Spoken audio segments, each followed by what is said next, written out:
My dear students, I am your teacher from Government Girls High School, Vilgam. You are welcome in this offline class. Today, once again, I am with you through this offline class with your social science subject for class 9th.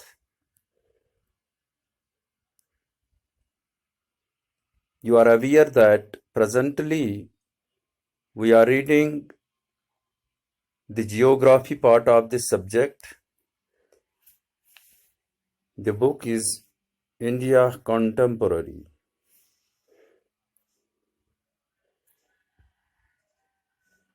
In previous lectures,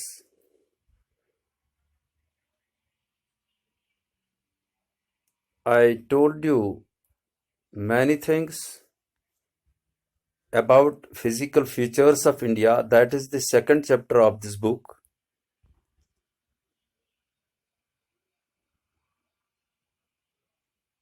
In today's lecture, I am also going to share some more information about this chapter with you, remaining within the limits of the syllabus of this class for this subject.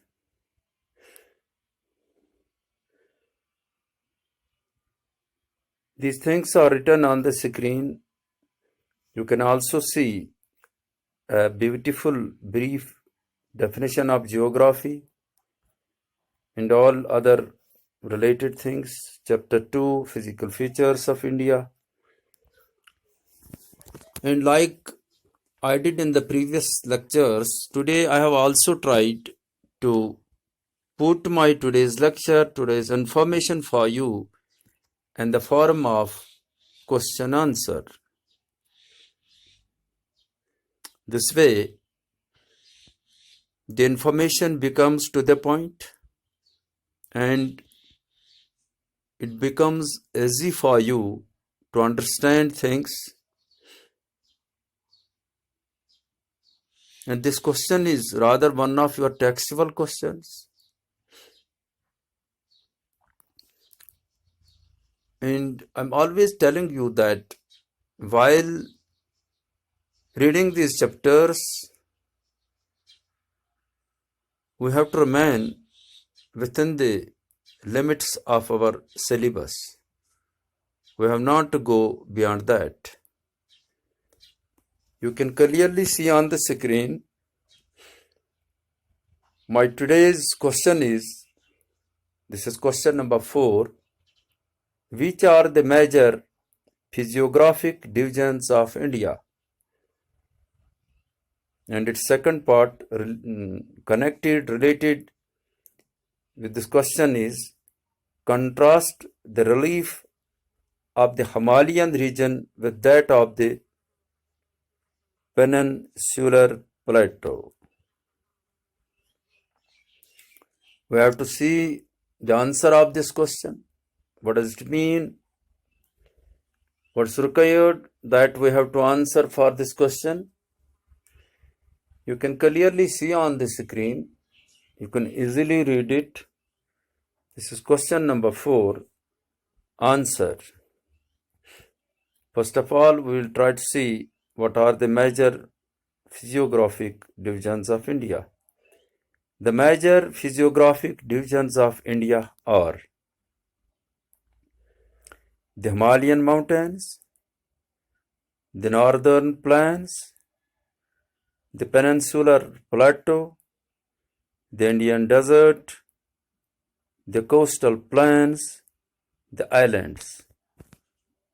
These are the major physiographic divisions of India. I have also told you in the previous lectures that there is a variation in the physical geography of India. It contains a variety of features So this has been divided into major divisions. We can also name some minor divisions too, but here we have been asked to name the major divisions. So we named them. After that, we have to see the contrast of the relief of Himalayan region and peninsular plateau.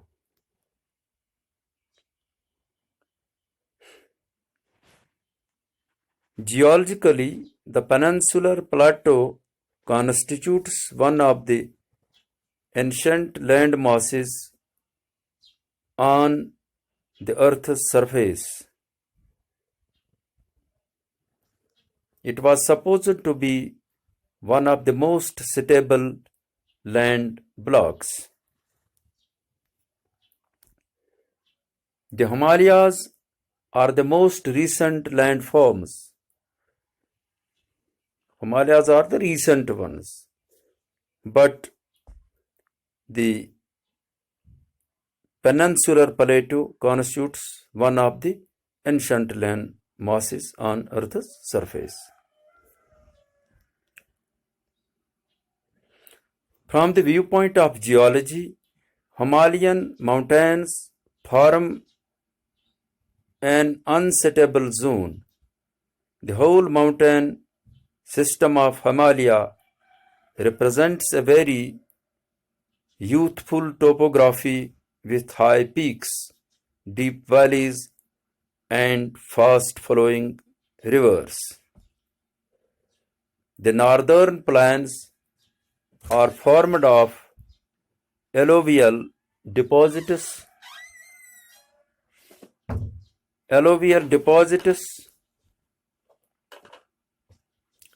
The peninsular plateau is composed of igneous and metamorphic rocks with gently rising hills and wide valleys. This way, we successfully answered our question. We were asked that which are the major physiographic divisions of India. We named these major physiographic divisions, and then we had to make a contrast of the relief of the Himalayan region with that of the peninsular plateau. That also we did. But for understanding the terminology, the mechanism of geography, you are supposed to know many things before. You cannot understand these lectures, these questions, until you may be remembering the connected series of chapters and information regarding this in your previous classes, in your previous books.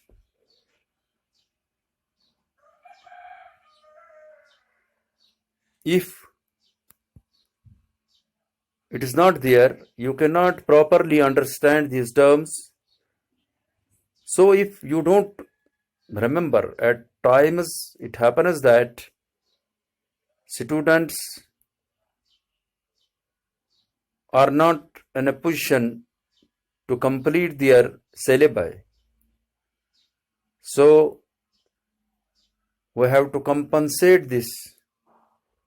You have to compensate this by other means, by trying to know about these things out of your school on your own, consulting the books, consulting the dictionaries, making the use of Google, that what the terms mean, then you can easily understand the mechanism of and the terminology of this geography. At times, I try to highlight these things with the question in my lectures when I feel that these are new for you, or maybe this may be included in your previous classes. Maybe this may have not come to your knowledge by this means or that means. So I am trying to highlight those points. But the more task you have to do, you have to work hard, you have to take these things serious so that this information can easily be worth understanding for you, and this can bring the required fruits. I once again advise you to be in touch with your books, to listen and read these lectures carefully, with attention, to maintain a notebook for it. This way, you will not feel any difference between the classroom lectures, face-to-face lectures, and in these lectures. All is up to you. We are your guide, we are your teachers, but all depends upon you. You have to work hard. You have to take things serious. You have to be in touch with your books.